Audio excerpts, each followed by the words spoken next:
Bien-aimés dans le Seigneur, je vous salue encore une fois au nom de notre Seigneur Jésus-Christ. Nous allons prier parce que la Bible dit que tout ce qui respire loue l'Éternel. C'est une grâce d'être en vie. Il faut que nous soyons reconnaissants par rapport à cela. Voilà pourquoi nous allons prier avant que nous puissions écouter la parole. Prions. Seigneur, nous te disons merci. Il n'y a pas deux jours qui se ressemblent devant toi. À chaque jour suffit sa peine. Merci parce que nous croyons que la journée d'aujourd'hui, c'est une journée spéciale, c'est une journée bénie. Nous croyons, Seigneur, que tout ce que nous allons entreprendre sera sous ton contrôle. Tu as dit le bonheur et la grâce vous accompagneront tous les jours de votre vie. Tous les jours, nous croyons que le bonheur nous accompagne aujourd'hui. Seigneur, nous voulons que le ciel soit favorable. Nous voulons, Seigneur, que tu nous écoutes, que tu nous exauces. Nous te recommandons tout ce que nous serons amenés à accomplir au courant de la journée, que cela soit couronné de succès. Nous voulons que les portes qui étaient fermées s'ouvrent, parce que c'est toi qui as la clé de David. Quand tu ouvres, personne ne peut fermer. Quand tu fermes, personne ne peut ouvrir. Je bénis chacun de tes enfants, tous ceux qui vont au travail, tous ceux tous ceux qui font des démarches, que toi tu puisses répondre favorablement à leurs attentes. Sois loué à jamais. Au nom de Jésus, nous t'avons ainsi prié. Amen. Bien-aimés, que Dieu soit loué pour ce moment très béni, ce moment d'édification, ce moment d'encouragement. Nous parlons de comment entendre la voix de Dieu et comment Dieu parle à l'homme. Nous venons de parler de la voix de Dieu, comment entendre la voix de Dieu.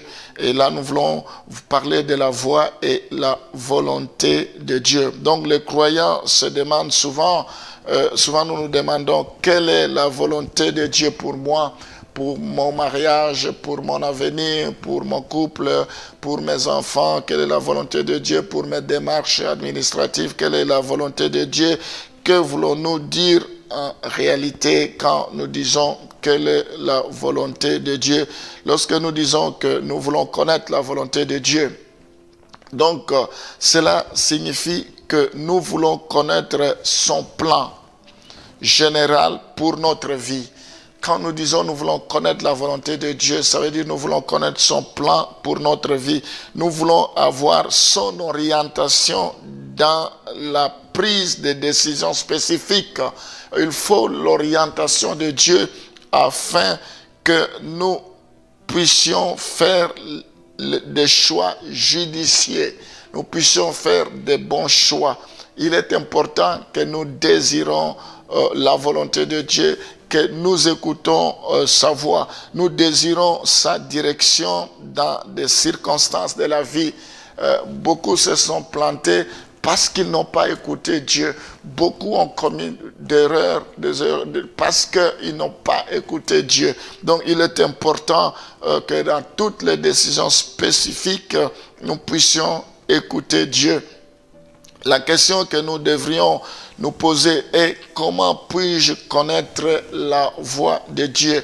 Connaître la voix de Dieu conduit à trouver la volonté de Dieu.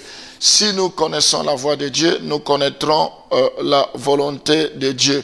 Dieu veut que vous connaissiez sa volonté. C'est pour cela que nous parlons comment entendre la voix de Dieu, parce que Dieu veut que nous puissions connaître sa volonté. Nous allons lire Ephésiens chapitre 5, le verset 17. Ephésiens chapitre 5, le verset 17. La Bible dit: c'est pourquoi ne soyez pas inconsidérés, mais comprenez quelle est la volonté de Dieu. Ephésiens chapitre 5, le verset 17. C'est pourquoi ne soyez pas inconsidérés, mais comprenez quelle est la volonté de Dieu. Donc, Dieu veut que nous puissions connaître sa volonté. Si nous connaissons sa voix, alors vous comprendrez sa volonté à mesure qu'il vous la communique.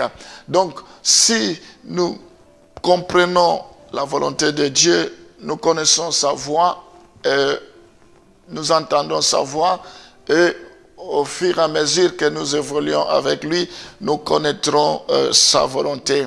Donc, apprendre à recevoir la direction divine, c'est apprendre à marcher dans une communion intime avec Dieu. Nous voulons la direction divine, nous voulons que Dieu puisse nous donner des orientations, des directives. Cela nécessite à ce que nous ayons une bonne relation, une bonne communion avec lui. Cela veut dire qu'il faut que nous ayons une complicité avec lui, une intimité avec lui. Souvent, nous nous demandons, mais Dieu ne me parle pas, il parle seulement à d'autres personnes. Il faut que nous ayons une bonne relation avec lui. Seigneur, nous avons soif, nous voulons t'entendre, nous voulons t'écouter. Et la seule manière que tu peux nous parler, c'est au travers de ta parole. Je prie, Seigneur, pour que nous apprenions à écouter ta parole, que nous prêtions oreille à ta parole. Je prie pour que les écailles tombent de nos yeux, pour que nous puissions contempler ta gloire. Seigneur, ouvre nos oreilles spirituelles. Rends-nous disponibles à pouvoir t'écouter, à pouvoir lire, méditer ta parole. Car ta parole, c'est une lampe à nos sentiers. Ta parole, c'est une lumière éternelle. Oh, je te recommande chacun de tes enfants qu'ils apprennent qu'ils aient les ailes qu'avaient les chrétiens de Béret pour examiner si ce qu'on leur disait venait de toi ou pas. Je bénis chacun de tes enfants, Seigneur. Et qu'est-ce que nous pouvons faire de plus si ce n'est que lire, méditer ta parole. Je te bénis, je bénis la journée d'aujourd'hui. Je bénis chacun de tes enfants. Je prie pour que ta parole opère des miracles dans leur vie, dans le nom de Jésus. Nous t'avons ainsi prié. Amen.